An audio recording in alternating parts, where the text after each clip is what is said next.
سوال جو ہمارے سوال نامے میں شامل ہے اس کے مطابق میں آگے بڑھتے ہوئے یہ سوال کرنا چاہوں گا بھائی صاحب، اگر یسوع مسیح خدا تھے جی یا خدا ہیں تو انہوں نے اناجیل اربع میں کسی بھی مقام پر براہ راست کیوں نہ کہا کہ میں خدا ہوں اور میری عبادت کرو؟ جی پادری صاحب، یہ بڑا ہی اہم سوال ہے اور بڑا ہی پرانا سوال ہے، اس لیے کیونکہ اکثر جو خصوصی طور پہ غیر اقوام ہیں وہ یہ پوچھتے ہیں کہ بھئی آپ کہتے ہیں کہ یسوع مسیح خدا ہیں، تو اگر تو وہ خدا ہیں تو ایٹ لیسٹ ان کو ایک بار خود تو کہنا چاہیے تھا خود بھی کہ کہنا چاہیے۔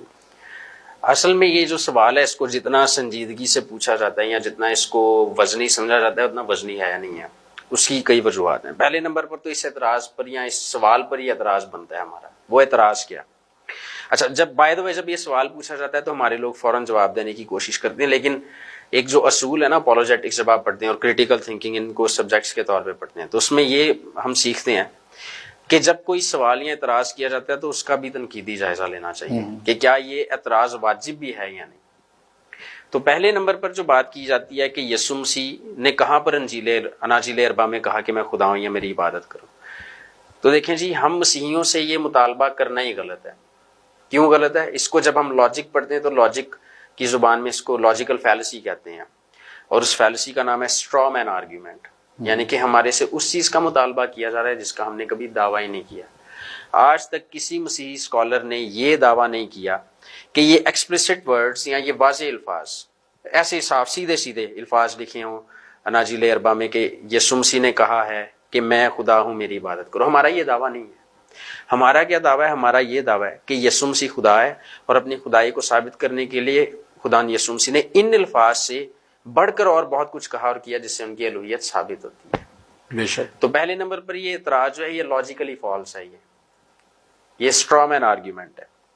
دوسرے نمبر پر اگر پوچھنے والے جو ہیں جو غیر اقوام ہیں وہ چونکہ کہتے ہیں کہ یسوع نے چونکہ خود نہیں کہا کہ وہ خدا ہے اس کی عبادت کرو، تو ہم پھر ان سے کہتے ہیں کہ اگر یہ بات ہے تو ہمیں پھر آپ کوئی ایسی سٹیٹمنٹ دکھا دیں بائبل میں سے جہاں پر انہوں نے یہ کہا کہ میں خدا نہیں ہوں میری عبادت نہ کرو۔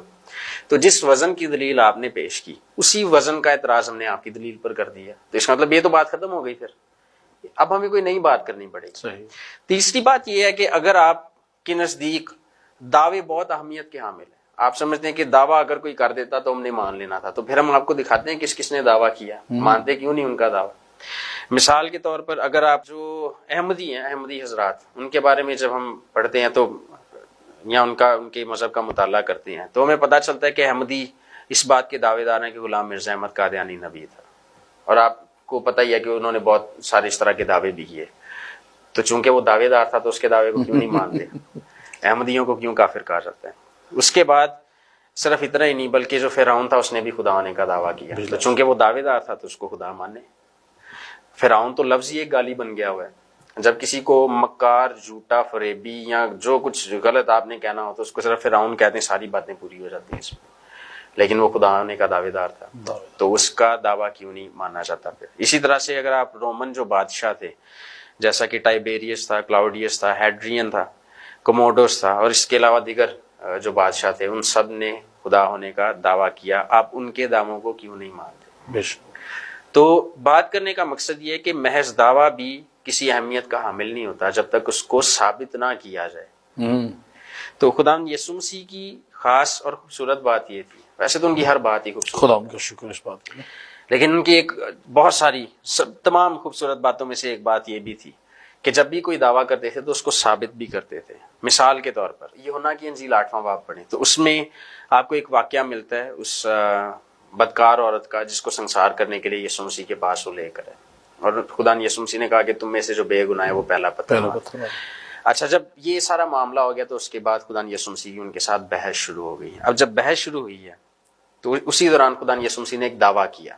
وہ دعویٰ کیا تھا؟ وہ یہ تھا کہ اگر کوئی شخص میرے کلام پر عمل کرے گا تو ابد تک کبھی موت کو نہ دیکھے گا۔ یہودی کہنے لگے تجھ میں تو بدرو ہے۔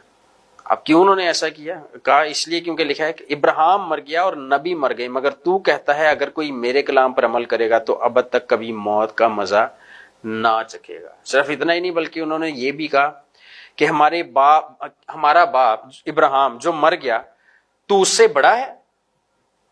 وہ کہنے سارے نبی مر گئے ہیں، ہمارا جو باپ ہے ابراہیم تو اس سے بھی بڑا ہے۔ تو کہہ رہا ہے جو میری باتوں پر ایمان رکھے گا، عمل کرے گا، وہ کبھی تک موت کو نہ چکھے گا.